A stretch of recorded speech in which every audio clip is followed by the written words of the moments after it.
प्रिय श्रोताओं, आप देख रहे हैं वाल्मीकि रामायण का। आज देखेंगे भाग 77 तथा अयोध्याकांड का भाग 25। पिछले भाग में आपने सुना कि भरत ने अपनी माता के बात को न मानकर सभी सभासदों के सामने कहा कि मुझे भगवान श्री राम को, अपने बड़े भाई को, जिसका ये राज है, उसे वन से लौटा कर लाना है।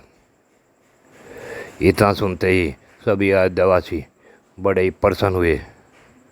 अब इससे आगे की कथा आप इस भाग 77 में देखें।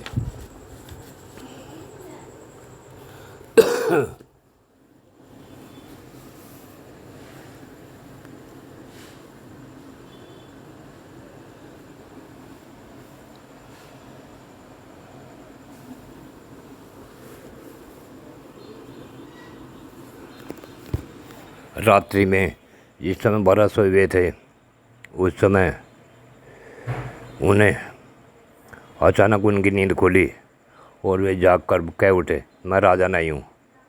ऐसा कहकर उन्होंने शत्रुघ्न को बुलवाया और शत्रुघ्न से बोले, देख भैया शत्रुघ्न, देखो तो सही, मेरी माता कैकेयी ने जगत का विनाश करने की कितना बड़ा अपराध किया है।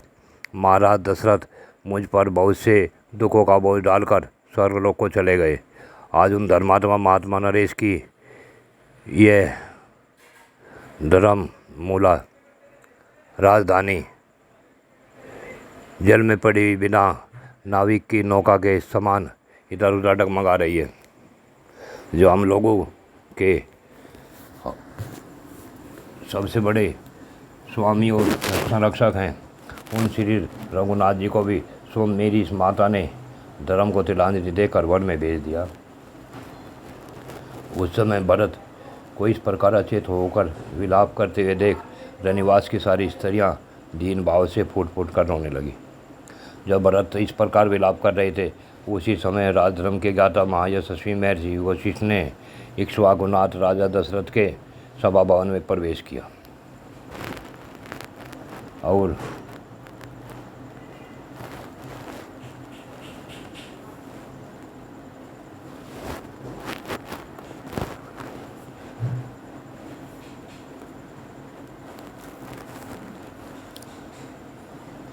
आसन ग्रहण करने के बाद महर्षि वशिष्ठ ने दूतों को आज्ञा दी कि तुम लोग शांत भाव से जाकर ब्राह्मणों, क्षत्रिय योद्धाओं, अमात्यों और सेनापतियों को शीघ्र बुला लाओ। अन्य राजकुमारों के साथ यशस्वी भरत और शत्रुघ्न को, मंत्री युधाजित और सुमंत को साथ, और भी जो हितैषी पुरुष वहाँ हों, उन सबको शीघ्र बुलाओ। हमें उनसे बहुत ही आवश्यक कार्य है। तदंतर घोड़े, हाथी और रथों के आने वाले लोगों का मान कोलाहल आरंभ हो गया। बुद्धिमान भरत ने उत्तम ग्रह नक्षत्रों से सुशोभित और पूर्ण चंद्रमंडल से प्रकाशित रात्रि की भांति उस सभा को देखा। वह श्रेष्ठ पुरुषों की मंडली से भरी पूरी तथा वशिष्ठ आदि श्रेष्ठ मुनियों की उपस्थिति से शोभायमान थी। उस समय धर्म के ज्ञाता पुरोहित वशिष्ठ जी ने राजा की संपूर्ण प्रकृतियों को उपस्थित देख भरत से यह मधुर वचन कहना शुरू किया। हे भरत, राजा दशरथ यह धन दान से परिपूर्ण स्मृति शालिनी पृथ्वी तुम्हें देकर स्वयं धर्म का आचरण करते हुए स्वर्गवासी हुए हैं। सतपूर्ण बर्ताव करने वाले श्री रामचंद्र जी ने सतपुरुषों के धर्म का विचार करके पिता की आज्ञा का पालन किया। इस प्रकार पिता और ज्येष्ठ भ्राता दोनों ही तुम्हें यह एक कंटक राज प्रदान किया है। अतः तुम मंत्रियों को प्रसन्न रखते हुए इनका पालन करो और शीघ्र ही अपना अभिषेक करा लो, जिससे सभी दिशाओं के सभी राजा लोग आपसे प्रसन्न हो जाएं। यह बात सुनकर धर्मक भरत शोक में डूब गए और धर्म पालन की इच्छा से उन्होंने मन ही मन श्री राम की शरण ली। नवयुवक भरत उस समय सभा में आंसू बहाते हुए गदगद वाणी द्वारा समान मधुर स्वर से विलाप करने लगे और पुरोहित जी से इस प्रकार कहने लगे, हे गुरुदेव, जिन्होंने ब्रह्मचर्य का पालन किया, जो संपूर्ण विद्याओं में निष्णात है, तथा जो सदा ही धर्म के लिए प्रयत्नशील रहते हैं, उन बुद्धिमान श्री रामचंद्र जी के राज का मेरे जैसा कौन मनुष्य अपहरण कर सकता है। महाराज दशरथ का कोई भी पुत्र बड़े भाई के राज का अपहरण कैसे कर सकता है? यह राज और मैं दोनों ही श्री राम के हैं। यह समझकर आपको इस सभा में धर्म संगत बात कहनी चाहिए। धर्मात्मा श्री राम उससे अवस्था में बड़े और गुणों में भी श्रेष्ठ है। वे दृढ़पूर्ण उसके समान तेजस्वी हैं। अतः महाराज दशरथ की भांति वे ही इस राज के पाने के अधिकारी हैं। पाप का आचरण तो नीच पुरुष करते हैं। मेरी माता ने जो पाप किया है उसे मैं कभी स्वीकार नहीं करता। इसलिए यहाँ रहकर भी मैं दुर्गम वन में निवास करने वाले श्री रामचंद्र जी को हाथ जोड़कर प्रणाम करता हूँ। मैं श्री राम का यह अनुसरण करूँगा। मनुष्यों में श्रेष्ठ श्री रघुनाथ जी इस राज के राजा हैं। वे तीनों ही लोगों के राजा होने लायक हैं। भरत के धर्म युक्त वचन सुन सभी सभासद श्री राम में चित लगाकर हर्ष के आंसू बहाने लगे। भरत ने आगे कहा, यदि मैं आर्य श्री राम को वन से न ला सका तो स्वयं भी उन्हीं के पास निवास करूंगा। मैं आप सभी सद्गुण वर्ताव करने वाले पूजनीय श्रेष्ठ सभासदों के समक्ष श्री रामचंद्र जी को बलपूर्वक लौटा लाने के लिए सभी प्रकार की चेष्टा करूंगा।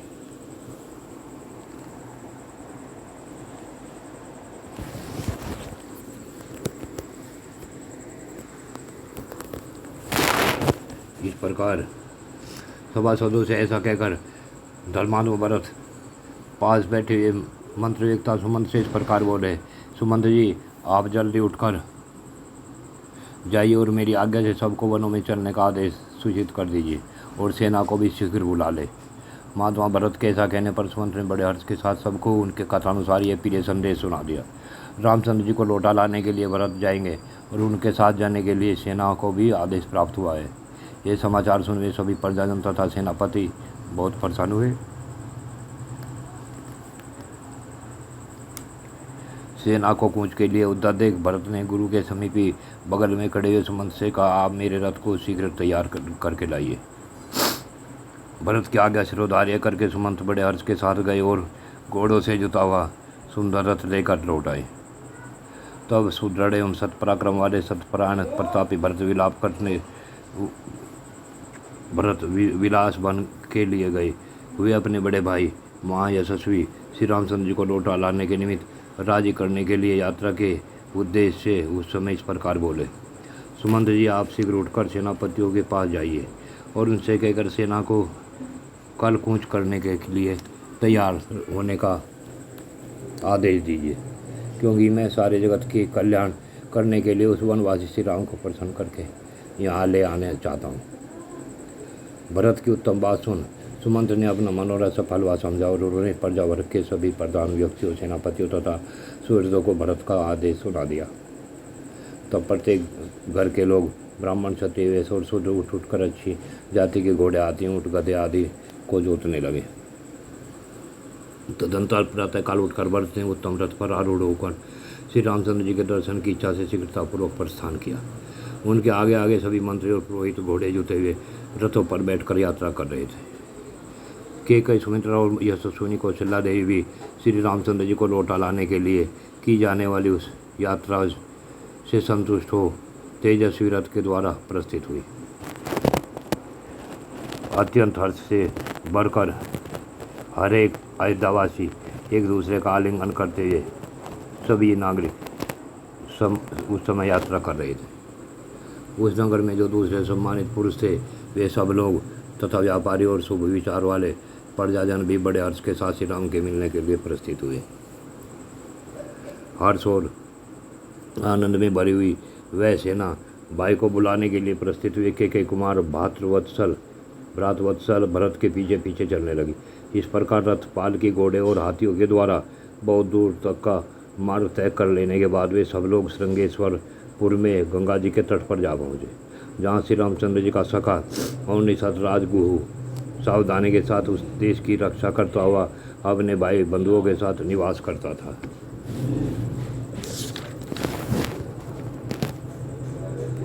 भरत ने समस्त सचिवों से कहा, आप लोग मेरे सैनिकों को उनकी इच्छा के अनुसार यहाँ सब और ठहरा दीजिए। आज रात में विश्राम कर लेने के बाद हम सब लोग कल सवेरे इस सागरगामिनी नदी गंगा जी को पार करेंगे। यहाँ ठहरने का एक और प्रयोजन है। मैं चाहता हूँ कि गंगा जी में उतरकर स्वर्गीय महाराज के पारलौकिक कल्याण के लिए जलांजलि दे दूँ। उनके इस प्रकार कहने पर सभी मंत्रियों ने तथास्तु कहकर उनकी आज्ञा स्वीकार की और समस्त सैनिकों को उनकी इच्छा के अनुसार भिन्न भिन्न स्थानों पर ठहरा दिया। महानदी गंगा के तट पर खेमे आदि से सुशोभित होने वाली उस सेना को व्यवस्था पूर्वक ठहराकर भरत ने महात्मा श्री राम के लौटने के विषय में विचार करते हुए उस समय वहाँ निवास किया। उधर निषाद राजगुरु ने गंगा नदी के तट पर ठहरी हुई भरत की सेना को देखकर सब और बैठे हुए अपने भाई बंधुओं से कहा, भाई इस ओर जो है विशाल सेना ठहरी हुई है, समुद्र के समान अपार दिखाई देती है। मैं मन से बहुत सोचने पर भी इसका पार नहीं पाया हूँ। निश्चय इसमें स्वमतुल बुद्धि भरत भी आया हुआ है। यह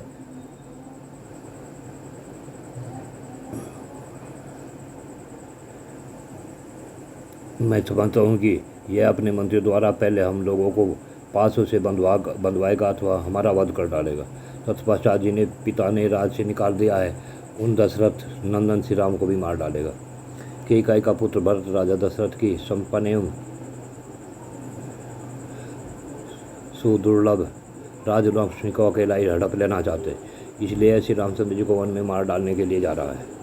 परंतु दशरथ कुमार श्री राम मेरे स्वामी और सखा हैं, इसलिए उनके हित की कामना रखकर तुम लोग अस्त्र शस्त्रों से सुसज्जित हो यहाँ गंगा के तट पर मौजूद रहो। सभी मल्लाह सेना के साथ नदी की रक्षा करते हुए गंगा के तट पर ही खड़े रहें और नाव पर रखे हुए फल फूल आदि का आहार करके ही आज की रात बिताएं। हमारे पास 500 नावें हैं, उनमें से एक एक नाव पर मल्लाहों के 100 जवान युद्ध सामग्री से लैस होकर बैठे रहे। इस प्रकार गुरु ने उन सबको आदेश दिया। उसने फिर कहा, यदि यहाँ भरत का भाव श्री राम के प्रति संतोषजनक होगा तभी उनकी यह सेना आज कुशल पूर्वक गंगा के पार जा सकेगी। इतना कहकर निषाद राजगुरु फल के गुद्दे और मधु आदि भेंट की सामग्री लेकर भरत के पास गया। उसे आते देख समयोचित कर्तव्य को समझने वाले प्रतापी सुमंत ने विनीत की भांति भरत से कहा, ए भरत, यह बूढ़ा निषाद राजगुरु अपने सखा सहस्र भाई बंधुओं के साथ यहाँ निवास करता है।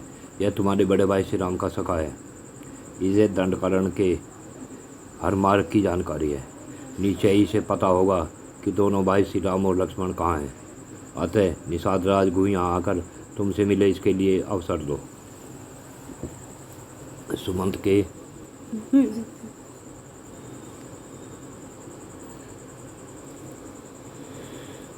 ऐसा कहने पर भरत ने कहा, निषाद राजगुरु मुझसे शीघ्र मिले, इसकी व्यवस्था की जाए। मिलने की अनुमति पाकर गुरु अपने भाई बंधुओं के साथ वहाँ प्रसन्नतापूर्वक और भरत से मिलकर बड़ी नम्रता के साथ बोला, ये वन प्रदेश आपके लिए घर में लगे हुए बगीचे के समान है। आपने अपने आगमन की सूचना न देकर हमें धोखे में रख दिया। हम आपके स्वागत की कोई तैयारी न कर सके। हमारे पास जो कुछ है यह सब आपकी सेवा के लिए अर्पित है। यह निषादों का घर आपका ही है। आप यहाँ सुखपूर्वक निवास करें। यह फल फूल आपकी सेवा में प्रस्तुत है। इसे निषाद लोग स्वयं तोड़ कर लाए हैं। इनमें से कुछ फल तो अभी ही ताजे हैं, कुछ सूख गए हैं। इसके साथ तैयार किया हुआ फल का गुद्दा भी है। इन सब के सिवा नाना प्रकार के दूसरे अन्य पदार्थ भी हैं। इन सब को ग्रहण करें।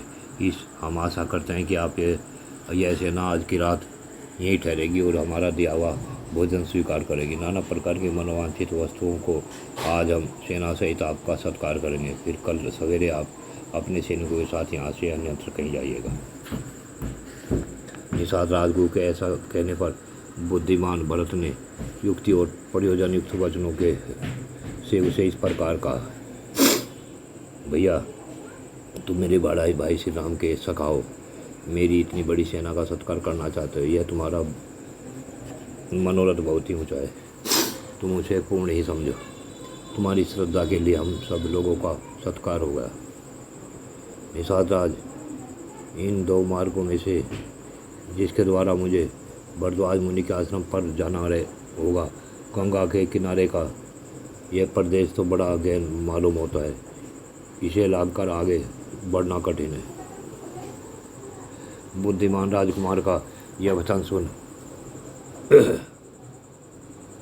गुरु ने हाथ जोड़कर कहा, ये महाबली राजकुमार आपके साथ बहुत से मल्लाह जाएंगे जो इस प्रदेश से पूर्ण परिचित तथा भली भांति सावधान रहने वाले हैं।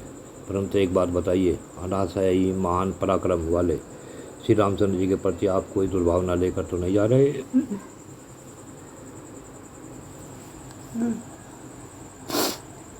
आपकी ये भी साथ से ना मेरे मन में संदेह डाल रही है।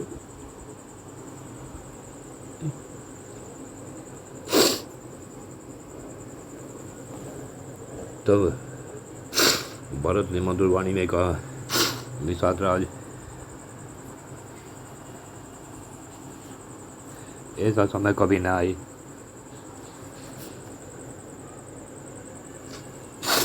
तुम्हारी ऐसी बात सुनकर मुझे बड़ा कष्ट हुआ।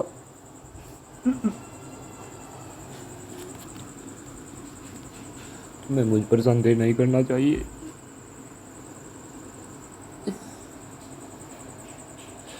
श्री रघुनाथ जी मेरे बड़ाई भाई हैं।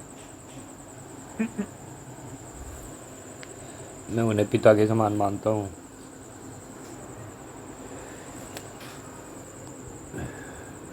श्री हम वन में निवास करें, अतः हम उन्हें लौटा लाने के लिए जा रहे हैं। वो मैं तुमसे सच कहता हूँ, तुम्हें मेरे पिता विषय में कोई अन्यथा विचार नहीं करना चाहिए। भरत की बात सुन निषाद कामों पर संतोष से खिल उठा।